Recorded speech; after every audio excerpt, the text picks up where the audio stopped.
Good morning friends, welcome you Bihar board Urdu channel. आशा करता हूँ दोस्तों आप सब अच्छे होंगे।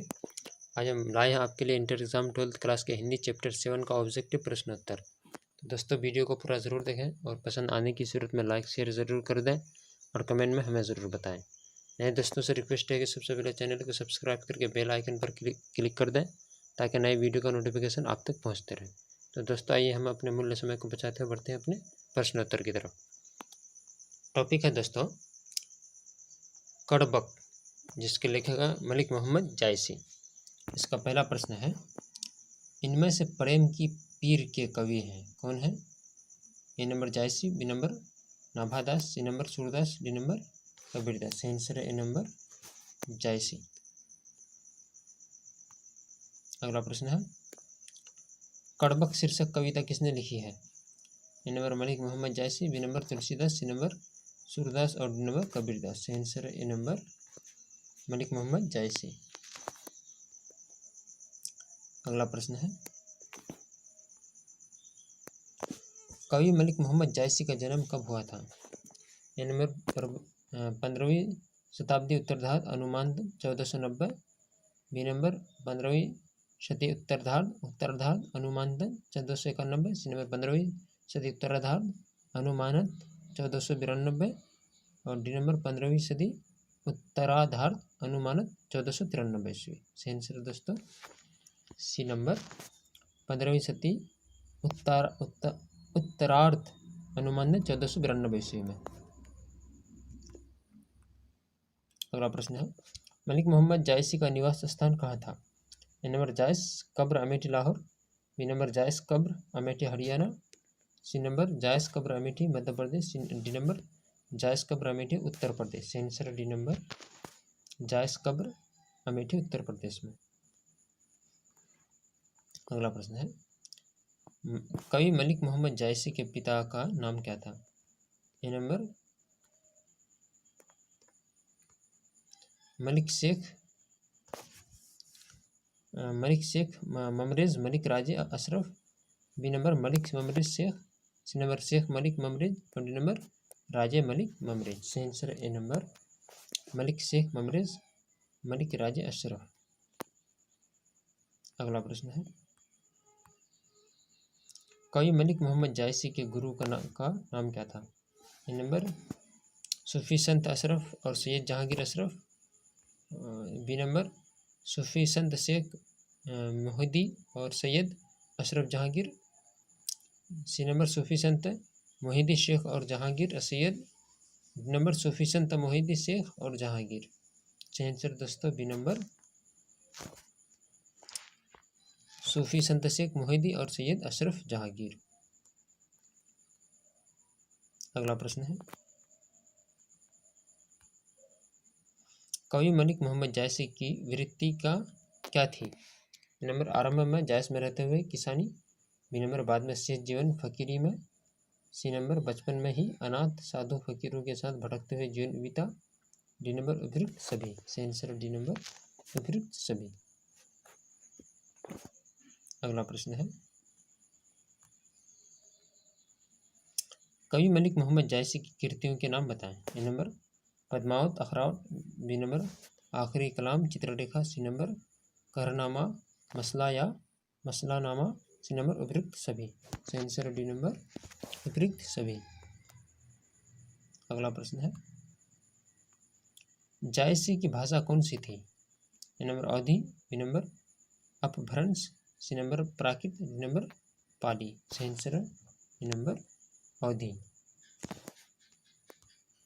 अगला प्रश्न है, खाली जगहों को भरें। जौ लही अम्बही ढांब न होए, तो लही बरसाई न सोई। ए नंबर में दुर्गंध, बी नंबर सुगंध, सी नंबर सुंदरता, डी नंबर मिठास। आंसर बी नंबर सुगंध, यानी जौ लही अम्बही ढांब न होई, तो लही सुगंध बरसाई न सोई। अगला प्रश्न है, खाली जगहों को यहाँ भरने भी बोल रहा है। तो धनी सो डैश जस कीर्ति जासू, डैश में क्या होगा? ए नंबर में नर, बी नंबर पुरुष, सी नंबर पुरुष और डी नंबर मनुष्य। आंसर दोस्तों सी नंबर पुरुष यानी धवनी सौ पुरुष, जस कीर्ति जासु, फूल मरे पे मरे न बासु। बढ़ते अगला टॉपिक की ओर। टॉपिक है पद, जिसके लेखक है सूरदास। इसका पहला प्रश्न है, सूरदास किस भाषा के कवि हैं? A number Sanskrit, B number Braj Bhasha, C number Awadhi, D number Maithili. सही आंसर है बी नंबर ब्रज भाषा। अगला प्रश्न है, सूर सूर तुलसी शशि उद्गन केशव दास, अब के कवि अधोत सम जह तह करत प्रकाश। इस दोहे में किसे सर्वश्रेष्ठ कवि कहा गया है? A number Surdas, B number Tulsidas, C number Keshavdas, D number Jayasi. सही आंसर है A number Surdas.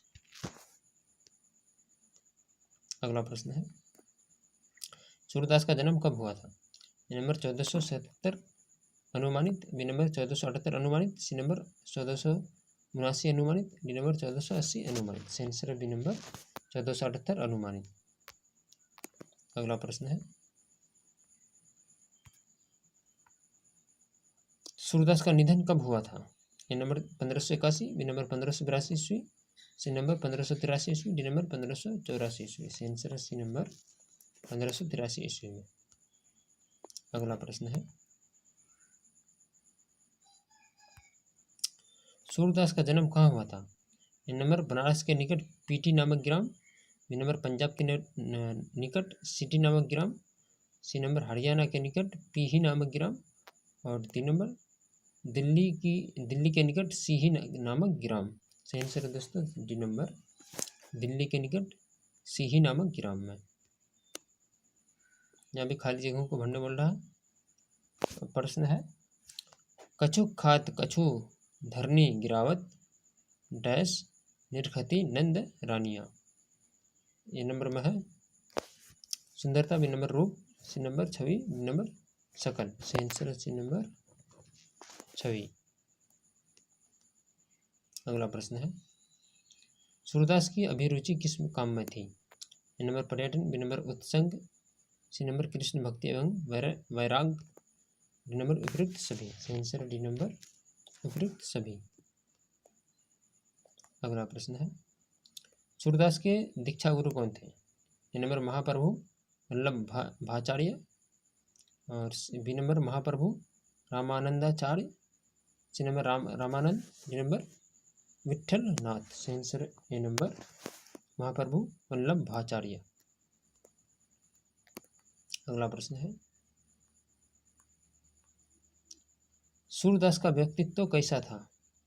A number जन्म से अंधे या बड़े होने पर दोनों आंखें जाती रही, बी नंबर मृदुल विनम्र निर्भिमानी भावुक, और सी नंबर अंतर्मुखी स्वभाव के विरक्त महात्मा, डी नंबर उपयुक्त सभी। सही आंसर डी नंबर उपयुक्त सभी।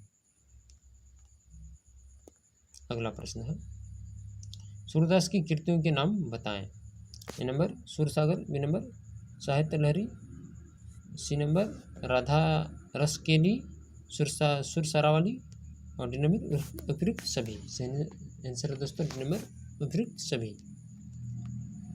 अगला प्रश्न है, सूरदास किस काल के कवि थे? ए नंबर मध्यकाल, बी नंबर आधुनिक काल, सी नंबर आदिकाल, डी नंबर इनमें से कोई नहीं। सही आंसर है ए नंबर मध्यकाल। अगला प्रश्न है, ब्रज भाषा की विशेषता क्या थी? ए नंबर कोमलता, बी नंबर ललित, सी नंबर माधुर्य, डी नंबर उपयुक्त सभी। सही आंसर है डी नंबर उपयुक्त सभी। बढ़ते हैं अगला प्रश्न की ओर। अगला प्रश्न है, खाली जगहों को भरें। सूरदास जब अपने प्रिय विषय का वर्णन शुरू करते हैं तो मानो डैश हाथ जोड़कर उनके पीछे दौरा करता है। ए नंबर में है छंद शास्त्र, बी नंबर